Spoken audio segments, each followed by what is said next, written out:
Congrats. Every constitution. This also is special. Something in a photo.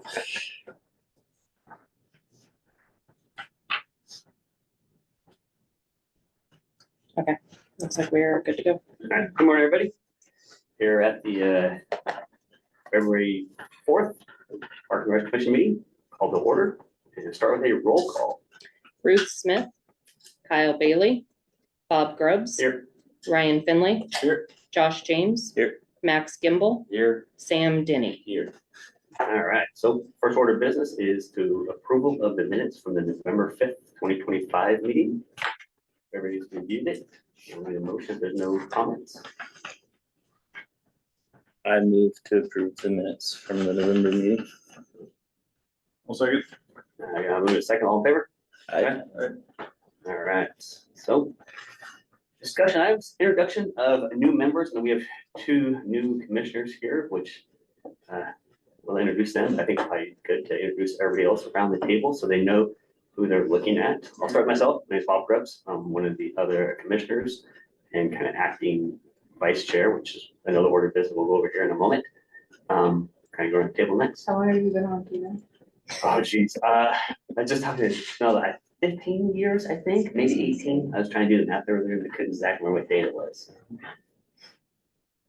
I'm Josh James. I'm one of the commissioners, and I've been on the commission for about 6 months or so. I'm Ryan Finley.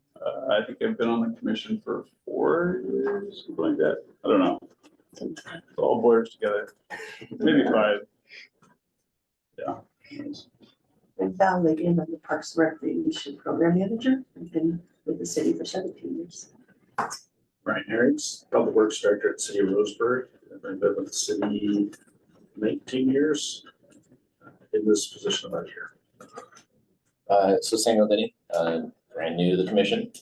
I work for Adapt and then I'm involved with the Audubon. So I worked really closely with Diana. So she was telling me about commission seats that were coming up and I was like, oh, that'd be great to kind of fill her seat when she left. So I applied and here I am. My name is Max Gimbel. I've been on the commission for 3 minutes now. I work with the Fourth Avenue Foundation. I've been in the community for about 20 years, and I'm an avid runner and trail runner. I actually think I've seen you running around town. So, yeah, great to be here. Thanks. I appreciate the opportunity. I'm Chanel Rogers. I'm Public Works Department Tech, and I've been with the city for 21 years. I'm Jennifer. I've been with the city for 6 months and I'm the Special Projects Coordinator. I'm Vicki Messenger, I'm the city manager, and I've been with the city for 105 years. Give or take. The two people who are missing today, Ruth Smith is she's a chair and a counselor, and Kyle Bailey, which we heard earlier, has been here for 20 years, and he's probably working right now. So just real quickly, do you prefer Sam or Samuel? Sam. Okay. And Joshua or Josh? Josh. Okay. Yeah. I know it's a real. I respond to but I Josh, didn't know if we had Joshua, asked that. And for whatever. the new folks, we haven't done your like welcome meeting yet. We'll get that scheduled. Sorry about that. I usually try and do that beforehand. So I'm off the There's- trial by fire. So Is there supposed to be a welcome meeting? yeah, so we'll get one for you too. I think you got on the commission about the same time you started running. So if you know when that was, that was about. So next order of business is elect a vice chair. I don't think we've ever really elected one before, but I've always kind of been acting at it, but by no means am I tied to it. So there a motion for someone who wants to elect somebody else for a vice chair? Can I ask a question? Is that because Ruth is no longer chair, you are the chair, and you're looking for a vice chair? Is that what's going No, on? so Ruth's the chair. The commissions, with the exception of the planning commission, are all chaired by a city councilor. Okay, And so at the beginning of each year, we elect a vice chair for each commissioner. We're supposed to. So that if they're absent, that we know who is gonna run the meeting. gotcha. And then if that person's absent, we try and figure out who's been on longest, and it by default goes to that individual. So. I'll make a motion to have Bob keep the vice chair. Been on your own time. So. Second motion. I was gonna say, does Bob have to second that one? I'm fine with it. either Okay. way. I'm not open or tied to it anyways. So.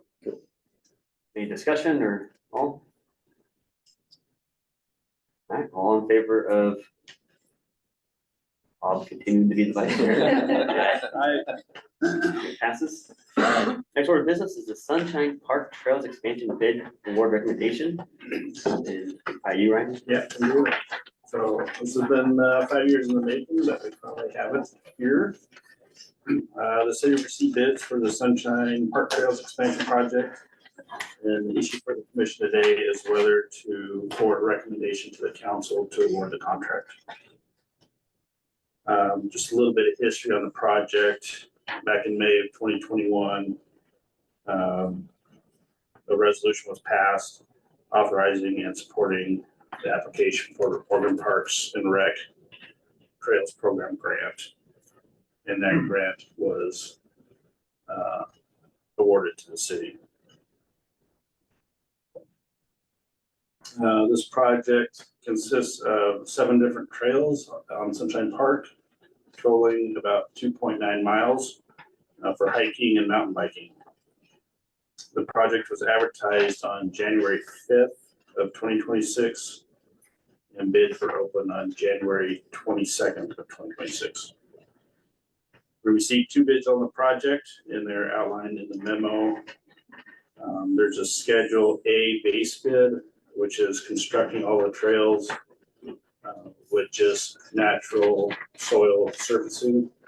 Schedule B is an alternate that was added to include the addition of 1.5 inches of 1 inch minus rock on the trail system that we worked into the natural soils and then compacted.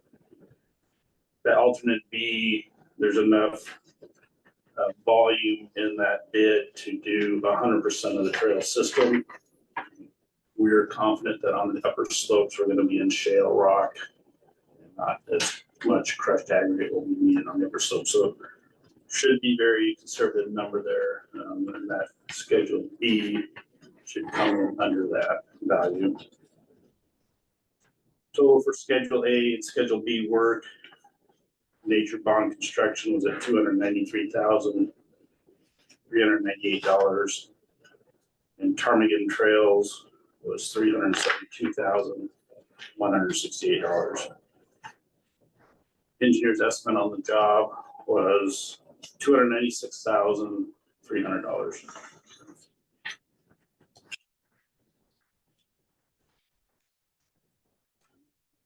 Fiscal year 25-26 by Trail Fund includes $300,000 for this project, with a 5% contingency on the job. That gives us a total of $308,068.27. The Oregon Parks and Rec grant amount was $148,789.59, and the remainder of the project cost would come out of the bike trail capital outlay. And if we go over to the 300,000, we utilize some available park improvement fund money. Again, I don't see that happening with the 110,000 in Schedule B. We should be well under that Schedule B value. The city has 45 days from bid opening to accept or reject all bids. If the commission recommends award, the bid results will be presented to the city council at their, and this has changed since the memo went out. It's going to be presented at the February 9th meeting this coming Monday. If awarded, the contractor will be issued notice to proceed in March. The construction contract requires that the project be completed by June 30th of this year. The grant agreement allows us till August 34th of August 31, 2027 to get the work done.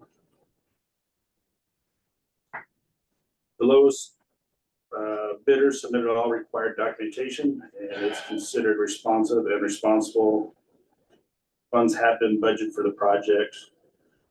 Therefore, staff recommends forwarding a recommendation to the city council to award the project to the lowest responsible bidder, Nature Bound Construction. We've got members in the audience. I don't know, is it? Well, commission questions and comments first, and then from the audience. So do you know Nature Bound? Do you have any experience with them? We've done quite a bit of research the last few days, looking at some of the work they've done. They've done a lot of work in Northern California, and then they've done a little over 7 miles of trail work in Medford. We've got references, we talked to references, just to confirm their work quality and their work ethic.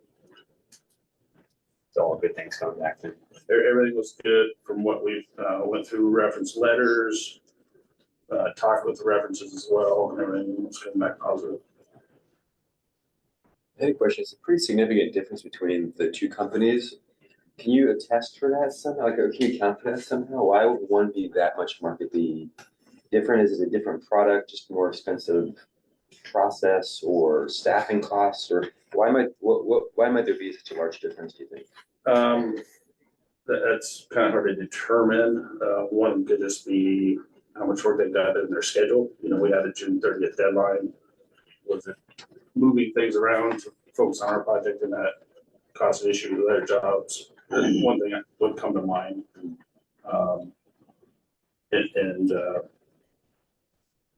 Yeah, that's really what I think of.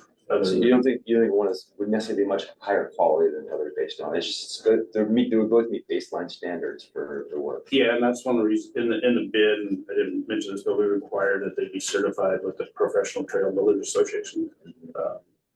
And this company is certified with the Trail Builders.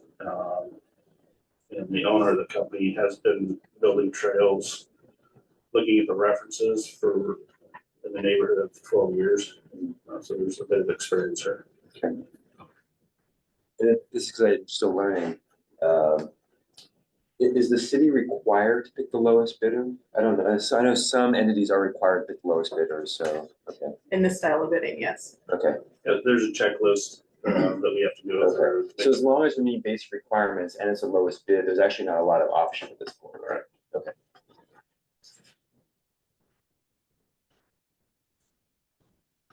In that case, take a motion. Hold on a second. Oh, so sorry. Yeah, any other comments or questions from the commission? You know much about the other company? So Permanent Trails actually was our designer. In the bid documents, their names on the drawings, so they were involved, and they've been involved with the project, and they were actually here this fall and flagged the trail. So they were very familiar with the job site, the trails, because they designed the layout. So they had a lot of experience on what we're. Would it be like personal preference to go with somebody who's involved in the project versus the lowest bidder? We stopped at the lowest bidder.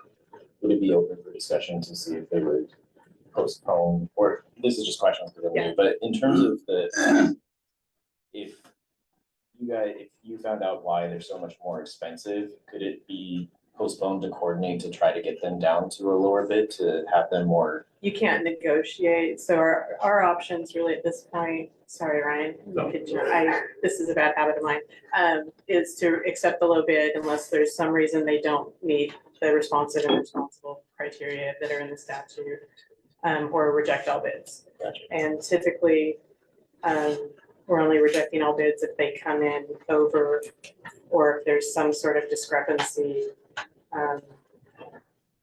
or if we get a protest. So if the commission recommends award, the city will issue a notice of intent to award. There's a 7-day protest period. Sometimes if we get protests, if there's something in there that is viable, we may recommend rejecting all bids, but it's pretty rare because it's pretty expensive for these companies to put the time in to put these bids together. So you don't want to disrespect that either. And you don't want to reject, you know, it's taxpayer funds. So you also, the reason the statutes are written that way is that you're not handpicking, that you're saving taxpayer money where you can't. So. That's when you advertise, it doesn't say that you will pick the low bidder. So if you went the other way, then the low bidder could say you went against what your contract says. Yeah, there's other processes where you can do like a request for proposal, and then you can weight other criteria around experience and everything else, but typically construction, you're using a little bit. I did have a question. Do we do an engineer's estimate on every project, or is that because we didn't have a third bidder? No, we put an estimate together. Oh, Going into bidding, we want Yeah. to know that we have available funds, okay. and we're not putting a project out that exceeds what we have available. And your investment is miraculously close to the low bidder too. Yeah. First one too. First estimate, which is great. Bids. And this isn't a project that we do, Yeah. hiking trails and biking trails is not something we really do. It's just did some research to put that estimate together. 1% off is right on. Yes. So any discussion from the commission? Those we have some people here, some guests with apparently interest in mountain biking. Is there any comments from? Well, one thing I'm Evan Cruz, I'm the coach of the local youth mountain bike team, involved in the mountain bike general. When I saw the bids come out, I did research into both the contractors. I'm pretty familiar with Ptarmigan Trails because they're a prolific trail builder in the region. If you look at their work at Whiskey Run and Thurston Hills and down in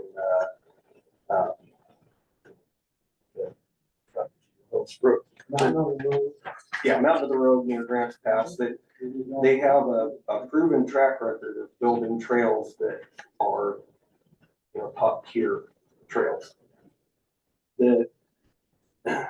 The difference in building a hiking trail and a biking trail is pretty big. And the two things, I guess you build a trail and it gives access to people to a fun place. And when you're looking at a multi-use priority trail, a hiking trail is a pretty simple trek. There's not a lot of other things to consider. But a biking trail, the way the trail is built, will influence two things. One is it will influence the riding style, which directly impacts user safety. So a mountain bike trail can encourage people to ride in a dangerous manner or a safe manner based on the way turns enter and exit, all sorts of things like that. And having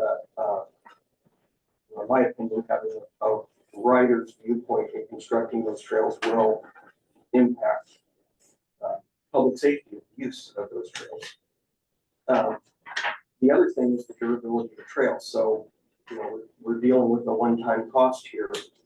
One thing I know is that trails with properly built drains and grade reversals and other ways of dealing with water runoff and preventing erosion will impact the long-term costs of these trails. And one of the issues with mountain bike trails is when you have erosion on a trail, it can make it more dangerous. So all three of these things, a fun trail gives people access, mountain bike specific will play into the long-term cost of maintenance and the public safety. So it sounds like there's no wiggle room here, but I wish, based on my experience, and I did research the other contractor. From what I can tell, they have a lot of experience building hiking trails. They highlight the bridges they construct. They're beautiful and they look extremely competent. But if you're not a rider primary contractor for a riding primary trail, I think that there's some other considerations in here that will impact the future of these trails. How much volunteer work is required to maintain them and keep them safe. How much runoff will put turbidity and Deer Creek, things like that. And I believe the difference is significant. I wonder, has it ever been the case where like a group like Nature Bound Construction could work with our local biking team and get, if they don't have that perspective in their construction mentality, to be able to partner up with some of our local folks here? Because I'm trying to think, like, if we don't have an option to choose Ptarmigan, which it sounds like we don't, is there a way to work with the lowest bidder and still meet some of those needs? Yeah, as Bob and I have built trail. Bob's built a lot more. It's the viewpoint of the person that's on the machine. It really, it's an art work. You know, it's an art form to understand how the rider will flow through and, you know, backseat driving on that is a really tall task. Detailed there, the grades in the plan, the drainage and things should be. I mean, they designed it, so it Yeah, it, should be identified. yeah, I guess I was gonna respond to that. Ptarmigan, you know, did design them for the radiuses and stuff, and they did the trail layout. Look, you walked the train out there a couple of different times. Realize there's some construction techniques on building those radiuses as well. Yeah, I still think that we will be seeing a difference in the even near-term costs, because the most expensive time to maintain a trail is when it's new. You know, the first year or two of that trail, you don't end up with a trail that's durable and set, ready to go. And I think Ptarmigan gets us a lot closer to ready to go than a contractor without a lot of mountain bike experience. Is the city responsible for the upkeep after the project's done? Is that a separate fund that comes out every year for the upkeep? That'll be out of general fund. And some, well, we can take some maintenance dollars out of bike trail fund too. I will say the volunteer community will be able to help on that. It's just whether or not, you know, we don't have a huge riding community. Hopefully a facility like this will grow the community and grow our volunteer base. That's one of the things we hope happens. But, you know, there's a threshold, and if it's something where it's requiring us to do more work than ride, it really tamps down people's willingness to join in that volunteer effort or to be enthusiastic about maintaining something. I got a couple things to say, or ask a couple questions. At the beginning of this, you said this has been like a 5-year project in the works, in the making for the trail system and stuff. My name's Kyle Baker, and I'm the local disc golfer, and I'm here representing the disc golf community. I've been working pretty close with the parks. I'm Tracy, and trying to get upgrades at Riverfront. A couple of years ago, we asked the city if they could provide us with some upgraded baskets for the disc golf course. It'll get back to Sunshine Park, I promise. And they basically said they didn't have the funds for it. So we raised the money for half the baskets, and all the baskets that were there were already paid for by the disc golf community. The whole course, tee pads, the original baskets there, none of it was paid for by the parks. Totally out of pocket of the disc golfers. So we raised that money, put those baskets in, and they were supposed to match them and get the 9 in there. I came into a meeting and brought up that they were going to auction off. I remember speaking with you about this. They were going to auction off the old ones that were donated to them. And so I brought up the fact that we could possibly put them in Sunshine Park. And I believe Val was very adamant about, oh, we can't do anything there. There's nothing going on there. I already heard wind of this trail system and it brought it up. And point blank was told, no, we have no talks, no works doing any of that out there. And was basically told that we have like no usage of that area, of that park. I'd probably go back over the minutes. It's probably there 100% said that. I'm curious as to why that was said and what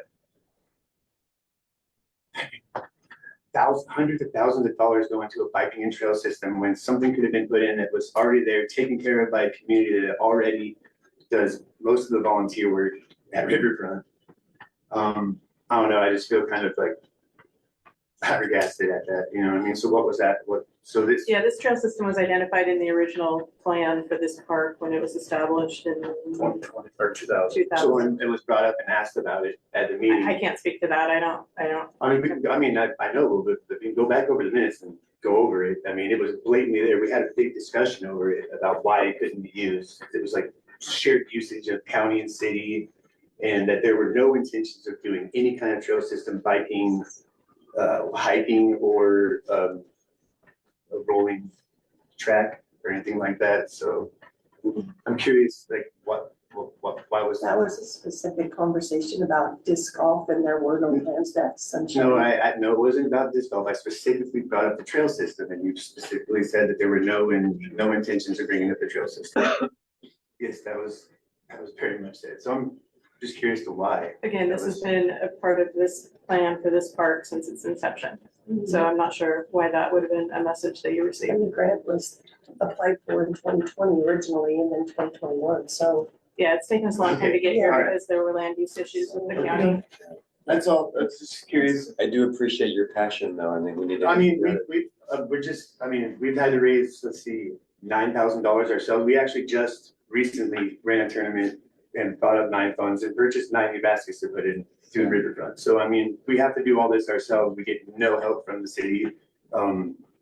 As soon as I started coming in and kind of giving some backlash on it, we kind of started seeing a little bit of upgrades because it was so like left behind. But I mean, this is like, it's kind of egregious. And for you to sit here and tell me that that conversation didn't happen when it happened at this table is ridiculous. And the smile on your face you have, like you guys are like, We're done. Yeah, thank you for your comments. So any other discussion from, I got, just from a trail builder myself perspective, I take care of, and, you know, for Delica, we take care of Cook Creek Trail. And part of that trail, we have a mountain bike area, which is much smaller than Sunshine. And I can tell you that if you get someone that runs an excavator and you tell them to build a mountain, you know, berms and tabletops and whatever, it's gonna be a learning curve, big time, for someone that's never done it before. We had a guy help us out at Cook Creek, and it took us, you know, we had the machine, the club paid for it, because this is all the water control district, it's nothing to do with the city, but just to let you know, since I put that on Google Maps, in 2 years, I've had over 50,000 views.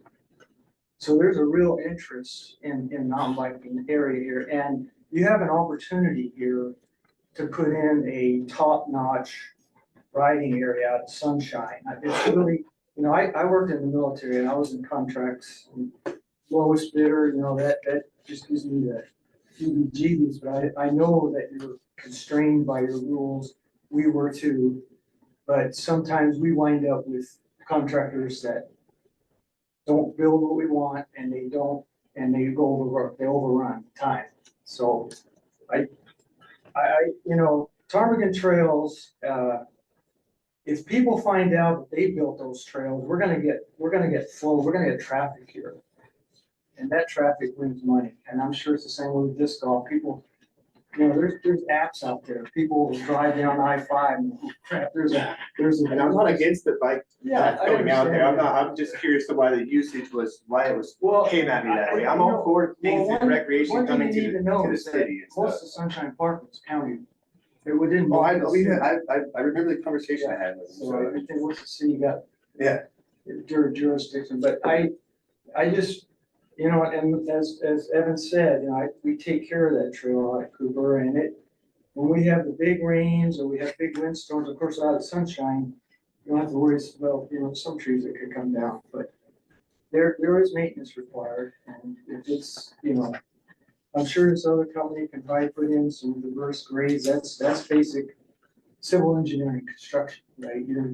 You're basically building a road that's made a trail, but you're using the same standards that civil engineers use. I'm a mechanical one. I know quite a bit about civil engineering, but it's just that, you know, I know you guys don't have experience, you know, costing these things out. You know, but if you approach this as like a typical construction project, which is probably what you had to do, this is not a typical construction project, because it's not only the engineering and the planning, because they put in a big effort. I guess they were paid for that effort there. But the design, because this other company is just gonna take that design, you know, and they're not gonna quite understand, maybe they might even question some of it, because they're used to building hiking trails, and hiking trails have a different standard. Than mountain bike trails. The fact that they are certified trail builders, I mean, that's hopeful, I guess. I mean, but we really have a chance here to put something out there that's really gonna be really a big plus for the city. So that's kind of, just consider that.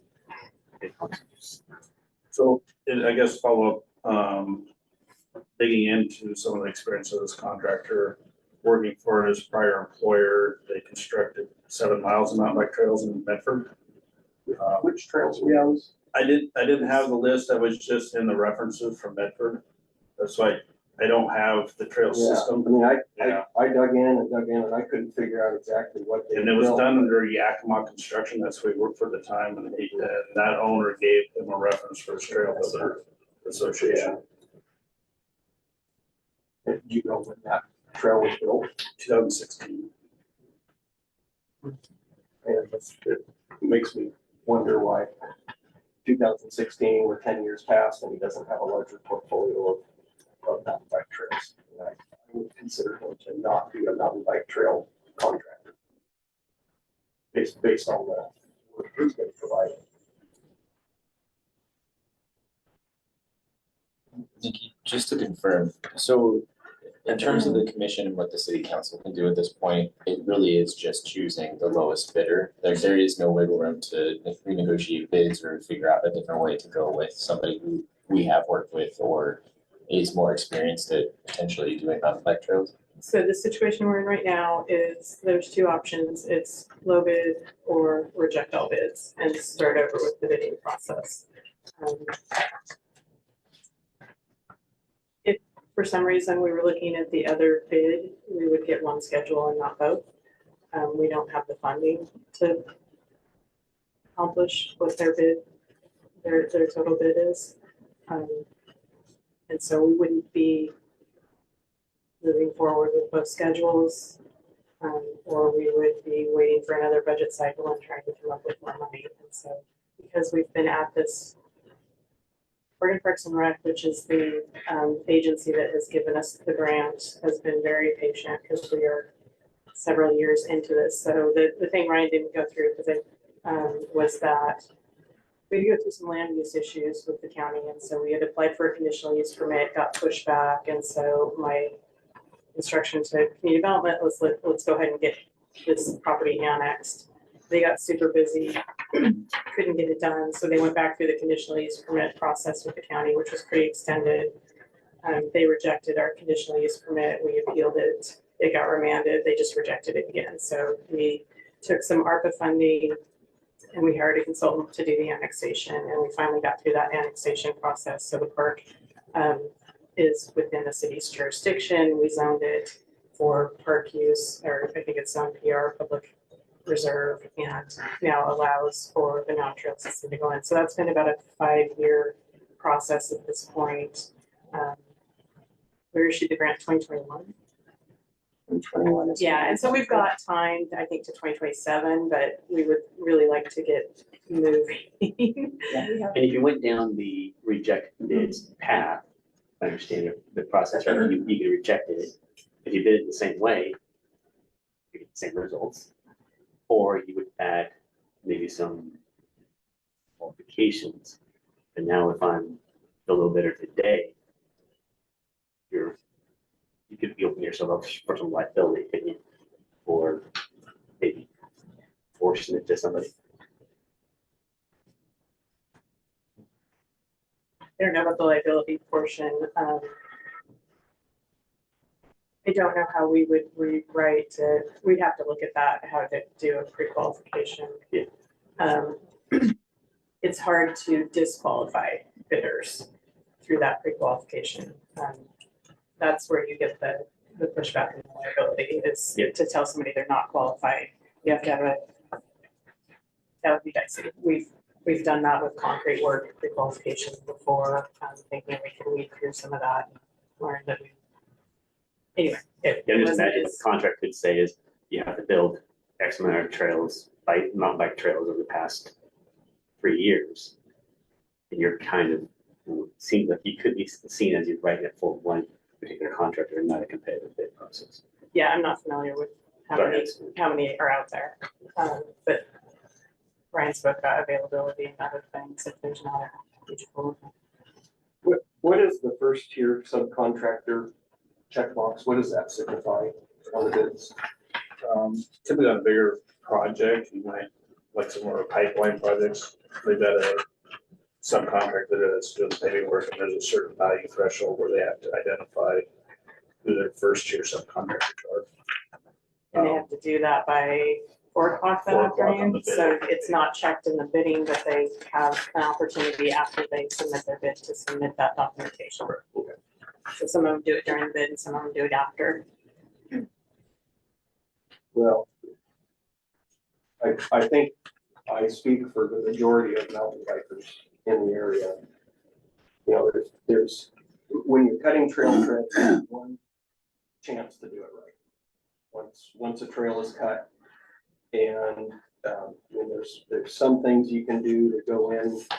I know that's gonna be fairly shallow soil up on the hillside, but really, you've got one chance to cut the trail correctly. We would really, youth team, we would really love to have another place to ride in the community this summer. I'm really excited about being able to involve more youth, have more visibility, grow the team. And a year is a big difference, but I think what needs to be weighed here is you would think that, and I will say, I don't have a lot of faith in the finer details that make mountain bike trails durable and safe, can be represented on a paper design. I don't think they can be done. It can't be represented with flagging in the ground. It just goes to that artistic side of trail building rather than the technical side. So I think the thing to do is to weigh, do we move forward and get what we get? I mean, that's gonna be a park forever for Roseburg. At some point, it's gonna be surrounded by residential and commercial areas as the community grows out that way, I think 50 years down the road. Do we get it in quick on the schedule that's laid out, or you know, I feel like there probably were qualifications in the bid request that should have been there that weren't, looking at what we have there. But like you said, it's the first that the city doesn't really do this sort of thing a lot. But we got our qualifications from the designer. Yeah. That was his recommendation of what to put in there. Yeah, just for context, there's about 80,000, wait, did I get that number right? 80,000 difference in the two bids. The bike trail fund is funded by 1% of the gas tax we receive from the state, so that's about $18,000 a year. So that's 4.5 years worth of difference in that fund. It's going to take us quite a while to build that up. So it's not inconsequential for a fund this size, that difference in the funding. Just a question here. Is there any possibility that I forgot what Outbound, whatever the name is now, Nature Bound, that they could possibly use Ptarmigan Trail as a consultant just to get them going, get them going in the right direction? I mean, would that be up to the city or would it be up to the contractor? We can't require it. No, not require it, but I mean, there's a possibility. I would say that, I think it would be appropriate for Ryan to have a conversation with, I'm not gonna try and say that name, Ptarmigan, is that what it's called? Ptarmigan, thank you. And see if for, maybe a reasonable amount of money, they would be willing to come to the pre-con or a kickoff meeting and walk it with, I think that's an appropriate type of a design rep here to I mean, I think help kick it off, that right? would make us feel quite better. Yeah, I'm still skeptical. I know, when you I look at the understand, deed, I understand. And when we say that these are our rules, these are state laws. Yeah. These aren't things the city of Roseburg put in place.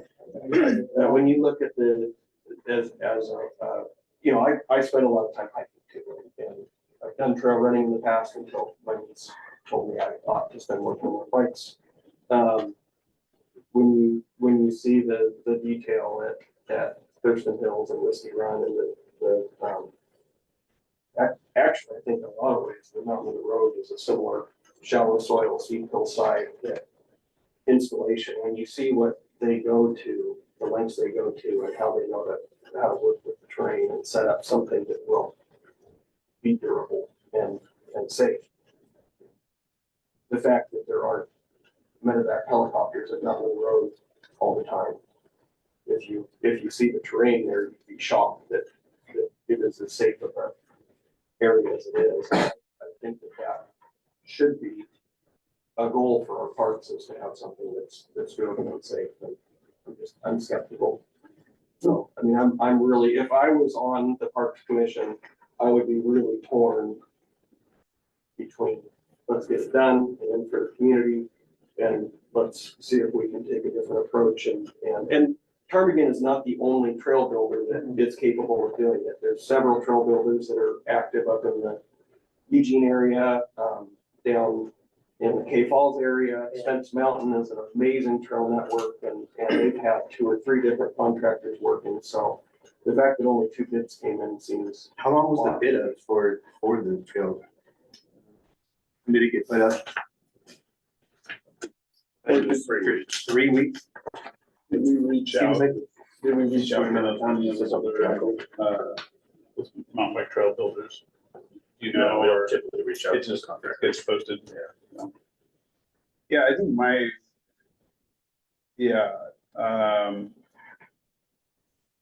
I think it would. Yeah, I think the difference is obviously like it's given this person a crack at getting into the mountain bike trail building business, in the sense that they haven't been doing it regularly. I think I'd probably feel more comfortable trying to reach out to some of the other like specific builders across the state and maybe open up a bid again. I just because of the lack of experience, I don't see the 2 bids as being the same. The other thing is Ptarmigan, if they're continually building trails, they know how to bid the job better. They know what it's going to take. But that doesn't mean that if we get 4 or 5 others, I mean, I don't know how many we could actually get to bid it, but It is not unusual to get this number of bids on any type of project. right, okay. Yeah, and it's advertised statewide. It's not Okay. Advertised out just on. It's not a big project. to on the draw. DJC website where people that look for bids, look for bids. Okay. As part of the design contract of the bid, is it supporting their design, if there need to be changes? No, it's just getting the design for the grant application. Okay, so any changes or edits in the field, their construction, we just done through. Yeah, the work that Ptarmigan did in the fall with flagging was a small separate contract we did. Okay.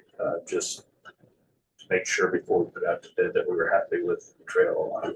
Okay, so during construction, if there's something that comes up that needs to be changed, that's just gonna be done through your guys' office. Unless you hire a consultant to help manage the project. As far as who officially gets to choose whether or not these 2 are qualified, I mean, do we have any say as far as like, when I look at them, I just like, I see one obviously qualified contractor bid. So like, are they technically, I mean, can we determine that they're the lowest qualified bid in a sense, or how does that work? They meet the qualifications in the state statute for awarding the lowest to the lowest. And Ryan went over some of the qualifications that were in the bid, which were suggested to be qualifications by Ptarmigan.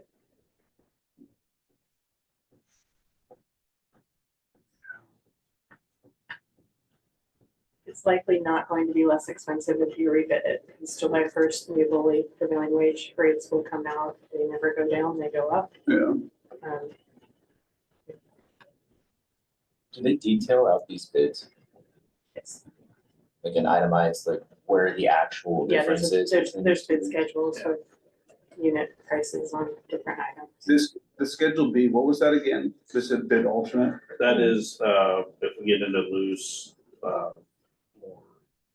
loamy type soils. Okay. We will experience in the lower parts of that terrain out there. It's to bring in 1.5 inches of crushed rock and mix it in with the natural soils. Okay, with that base there. So it's kind of like a cost overrun, like buffer in a sense, just in case they give you better. It was originally in the base bid, that we, knowing that we're gonna have a lot of shale on the upper slopes, we pulled that out and made it as an alternate, and it didn't have one of the big contracts. Okay. Just trying to learn the rules of the road here as well. If, let's just say, private individuals wanted to cover the differential between a low bid and a differential bid, is that even allowable, or is that not an option? Not an option. Okay.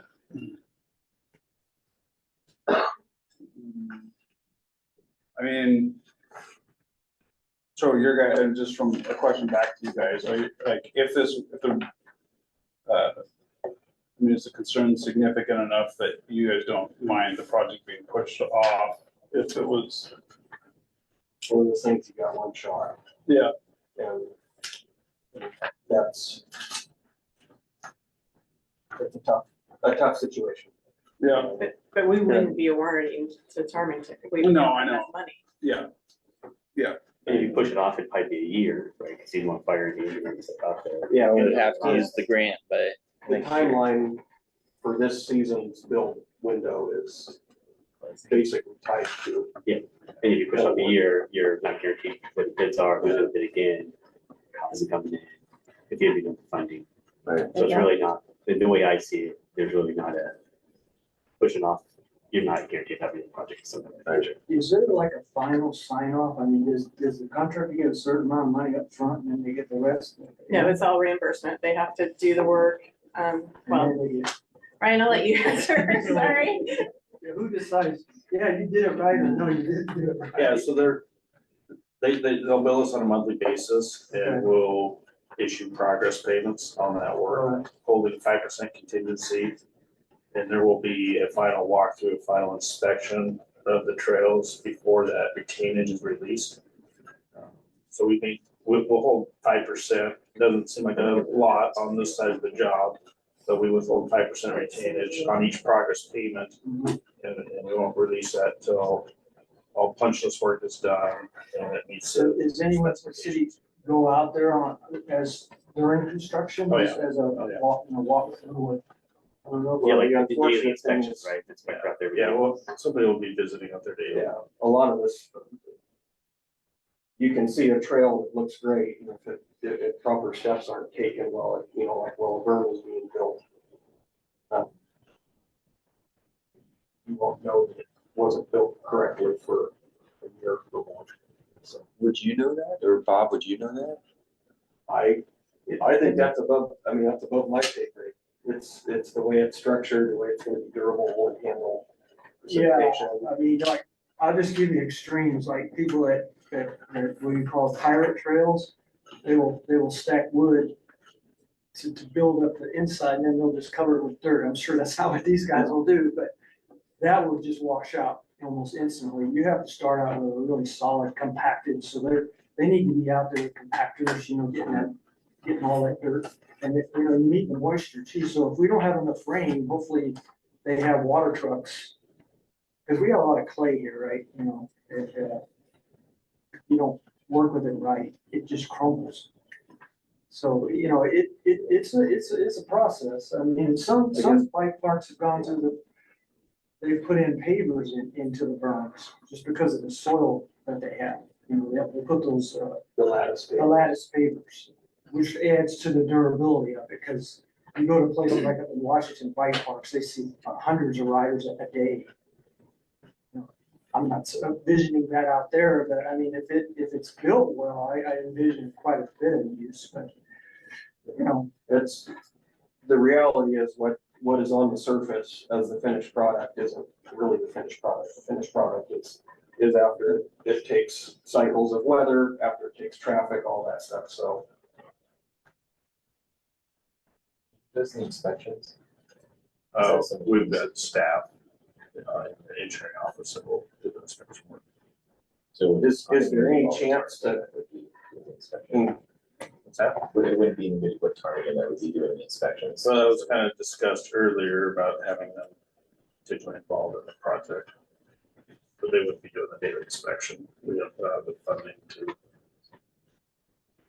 have. Is there any opportunity for user community to be present in the inspections as well? Involved in some way? You have a response on that, Nikki? Well, we would need to, so it's going to be the contractor's site for safety, so we would need to get approval from the contractor. I don't want to create a situation where we've approved people being out there, but I would assume that maybe at your pre-con, you can get some folks in that have that discussion. Go in with, oh, sorry, go ahead. I imagine just from guessing the contractor would want to get a good reputation and they can build a good trail, so any involvement in feedback would be. Well, and the one thing I'll say is with, my comments on Ptarmigan are known, that's a known entity to me in the mountain bike community. It's an unknown, it's a gamble with the way this whole thing went. They could be better than Ptarmigan, right? We don't know. Everybody starts somewhere. Yeah. Yeah, I think, the more you mention that, the more I wonder if the reason their bid is so much higher is because their name value brings, are we buying a name? Because the work is the work. You're buying experience, because they know what it takes. And we can understand it. I don't know if anybody in this table even rides a mountain bike, right? I mean, it's just like if you try to explain disc golf to somebody that's never done it before, you're like, "Ugh." So we know this is a little bit overwhelming, but it really is a process. It really is. No, It's a process, and you guys know that. It's the same thing with concrete contractors, and there's always gonna be somebody out there that'll underbid of the other guys, and it's just the bad, there's people that have a reputation for doing twice as good work, and I just don't, I mean, if the rules basically force, so basically, we have rules that force us to accept the lowest bid, there's just no leeway at all, basically. So, Either we accept or we reject all bids. okay. Then how quickly if we reject it, how quickly could we put it, or is there, how long is the window? I mean, could it be put right back out to bid and try to get a new batch of bids potentially or? I don't know what their workload is, so I can't answer that. We're rolling into some projects and likely we'd also be in fire season if we did anything, if we delay too much, we're gonna be in summer fire season. Yeah. We wouldn't be doing the trail till probably October, November. I think the bid window is, this bid window is for construction this year. Once you lose soil moisture, you can't build trail. Yeah. So. Yeah. And the state was really generous with putting off the notice to proceed, and we got that July 25th of 2025, so we only have until 27, and I kind of feel that they're gonna be, that date's gonna be the set date. In 6 years, we've had the grant. Yeah, it's been a long time. We've been great with understanding. And Well, I don't think Ptarmigan would probably, I mean, I doubt they would be up for supervising a project they didn't win the bid on and they did the designs for, but maybe it could be worth trying to find another like a highly qualified mountain bike trail company to consult on maybe up north, but I don't know. But why didn't they bid on it? Maybe they're too busy, so. Yeah. Yeah, well, Suzanne Arley just went out for bid up there, and that's a big build.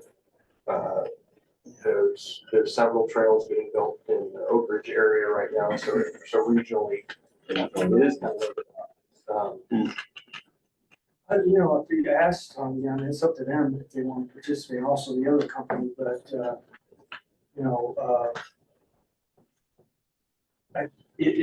I think it really would help, everybody. Give this new company a chance to, get it maybe more involved, because there aren't enough trail builders. I mean, like you've probably seen, a lot of them, about over on Bend area, they have them to come all the way over here for the start, and they're building like 50, 60 miles of trail on there, so, yeah. Having sat through this conversation, I think if I was in one of these chairs here, I would probably vote to recommend a little bit.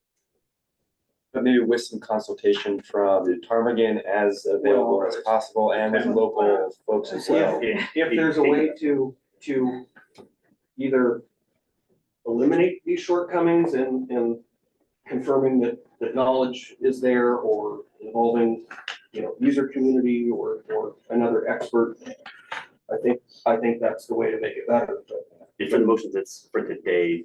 I don't think we can hang qualifiers if they do other things here or there. I think the motion is we accept it or we reject it. Right. That's it, and if there's a lot of good discussion both ways.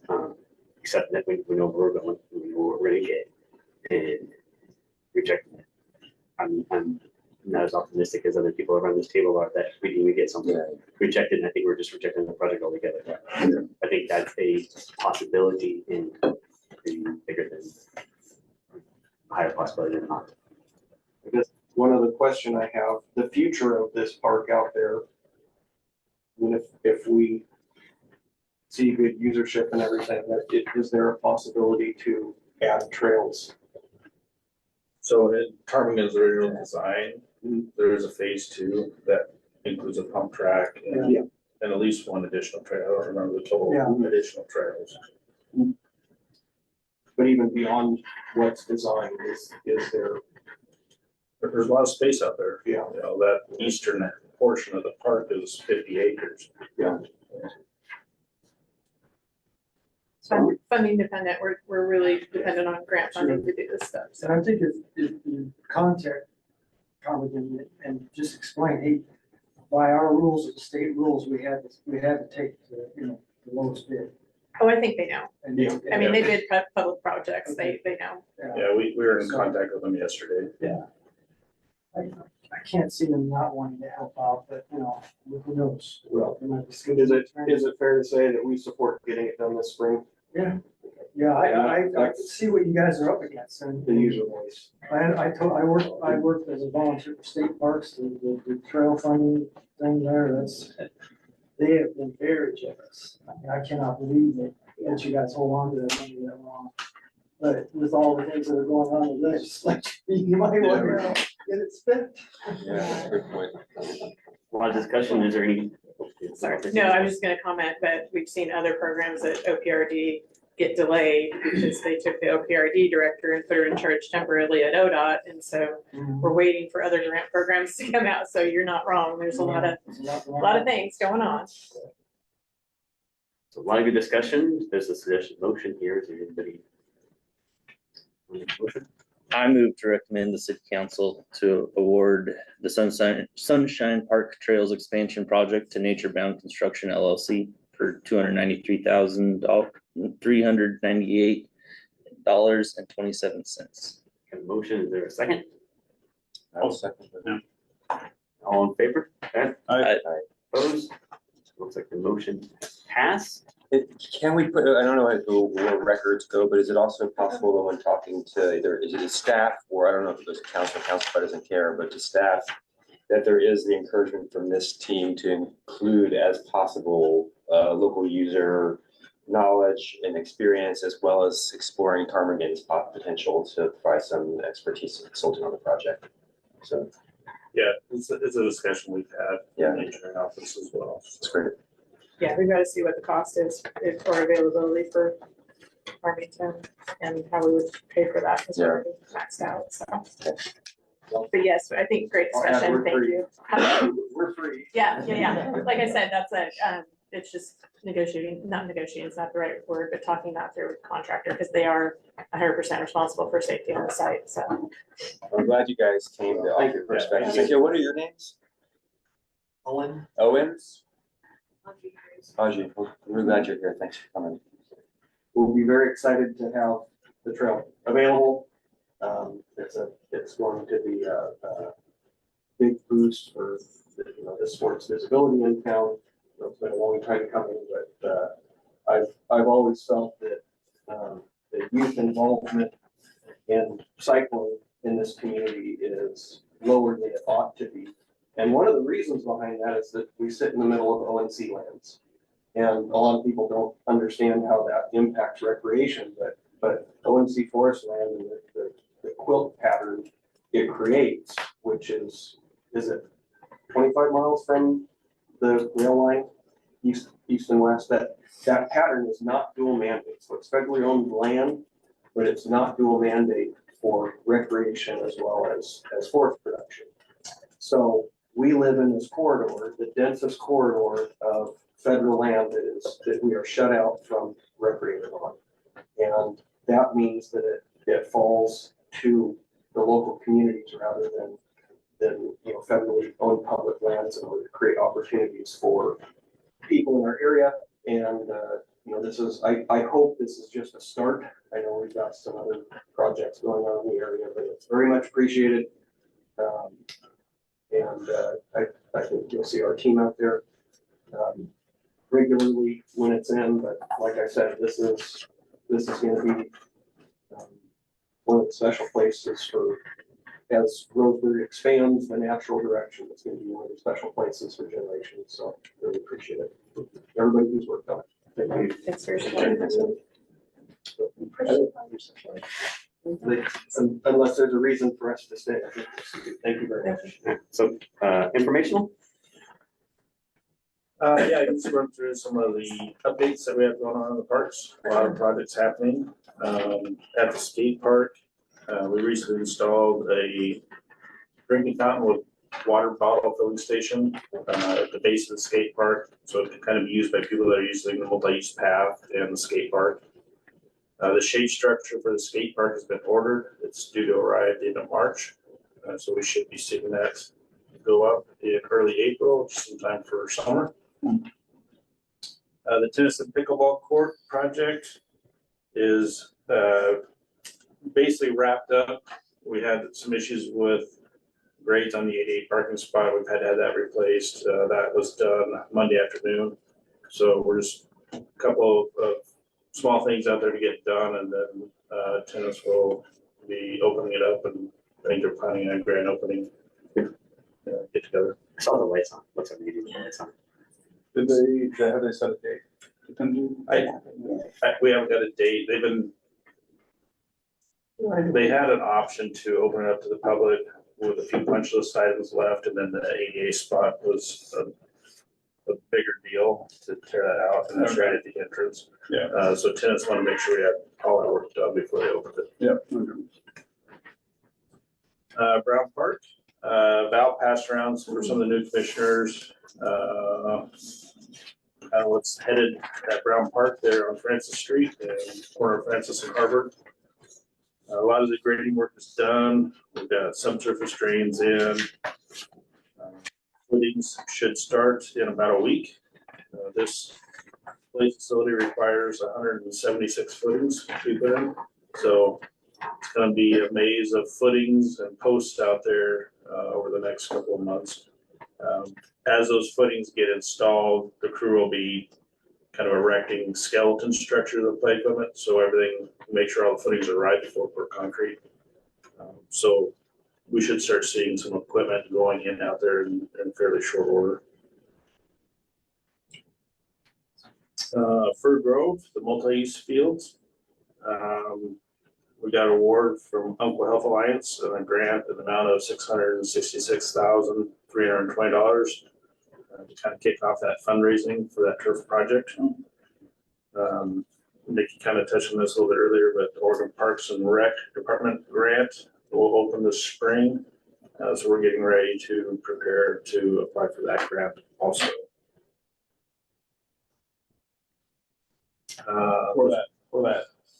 For growth. Yeah, it'll be for the turfs. Yeah, the lighting, the ADA accessibility in the turf fields. What's the last number? Was it 1-3? 3. Yeah. So a lot of fundraising to do to get there, but we're off to a good start. The most we could ask is 1 million through the state. So with that and move shays, it would be half. We met with Uncle United Soccer a couple weeks ago, and they're getting ready to start kicking off some fundraising activities as well.